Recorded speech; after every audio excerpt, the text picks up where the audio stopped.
Welcome to Madison HD Sportsnet, presented by the JMU Alumni Association. We're joined by men's soccer head coach Tom Foley for the Weekly Coaches Show. Hey, Nate, how are you? Good, thanks. So, since last time we saw you, we had our conference opener against Drexel. It was a 1-0 loss at home. But we did bounce back and beat Northeastern yesterday, 3-2 in double overtime. So, talk about those games. The Drexel game was an interesting match from a standpoint of we outshot them. I think it was 18-4. But we were unable to score. I think we had a good portion of the ball. If you look at the possession rates on both sides, I think we had a good portion of the ball. We had obviously the more offensive chances to score, just couldn't put it on frame.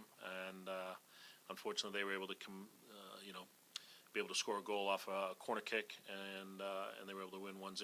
But good attacking effort from our standpoint. We just couldn't score goals.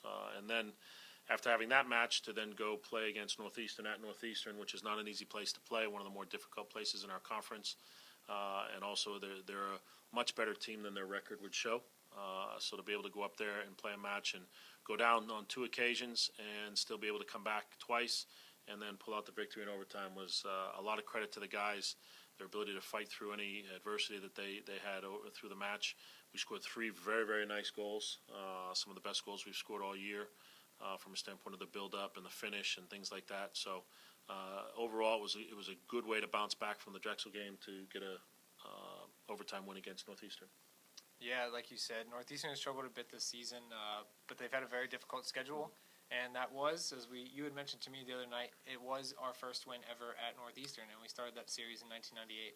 So what does that sort of do for the psyche of the team, both winning 2 of 3 in the last games and then getting a win somewhere where we've never done before? Well, I think it's going to add to their confidence in the way that we were able to win the match, having gone down twice and, again, scoring goals fairly quickly after we gave up a goal. So I think it gives them the confidence that they can fight back and compete, and also to win in a very difficult place, again, that we've never won there before. Shows a sign that they're competitive. And I do think Northeastern is going to beat some teams somewhere down the stretch in the season, so I think they're a better team than the record. But our guys fought hard, and I think it's going to provide them with some confidence going into the match against UNCW. Yeah, all 3 scorers yesterday were offensive players, so to speak. We had Eric Schmidt, Billy Metzler, and Connor Coward. What does it mean to sort of get those guys going into more conference play? Well, Billy and Eric have been around the goal all season so far. It was nice to see Connor get on the score sheet because he can hit a ball very well, and it was evident in the goal that he scored yesterday. He took advantage of a Northeastern mistake and was able to bury the ball in the corner, and it was nice to see him get on the score sheet, and we hope that he continues to get back to his form that he had last year as the leading goal scorer. Billy and Eric have been around the goal a lot this year, and it was a good that they were able to finish, Billy scoring the first goal of the day for us on a nice build-up play and a cross from Joey Viner. And then Eric just staying with it. And his work rate was unbelievable, and being able to stay with it and score the game winner in overtime on a ball served in from, I believe, Thomas Shores is a great way for Eric to cap off the scoring for us.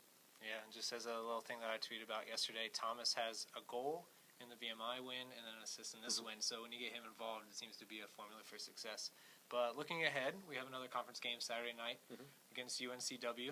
And then after that, we have the final non-conference game against Howard. So looking ahead into the next week, what do you think about those games? Well, I think they're both going to present different challenges. UNC Wilmington's a very good team, very well coached, very organized, and some interesting matchups for us. I'm sure they're going to want to try to kind of get back at us for knocking them out of the CAA tournament last year, so I'm sure they're going to be motivated, and who knows what the weather's going to do for us this coming weekend. But again, our guys are confident right now. They've worked hard, they've trained hard, they've improved every day, so I think it'll be a good match, a classic CAA match from 2 different teams that are battling to get points, so that it should be a fun match. Howard, we're not looking at that match yet. We're going to concentrate heavily on the UNCW game. Yeah. And then we'll look more heavily at the Howard and how to prepare for them.